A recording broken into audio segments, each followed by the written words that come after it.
ఇంతేనేమో ఇంతేనేమో ఇంతవరకేనేమో ఇంట్లో నా కథ. అంతేనేమో అంతేనేమో అంతులేని వేదనేమో ఆడపిల్లను కదా.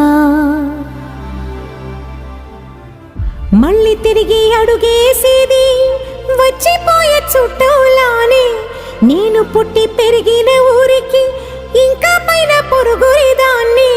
కట్టదాటి గంగ నేడు కంట పొంగెనే. ఎంత ఎంత యాతనో ఎంత గుండె కోతనో ప్రాణమోలే పెంచుకున్న పిచ్చి నాన్నకు. దూలమిరిగి భుజముపై పడిన పిడుగు పాటిది. ఇంత కన్న నరకమే లేదు జన్మకు. ఈ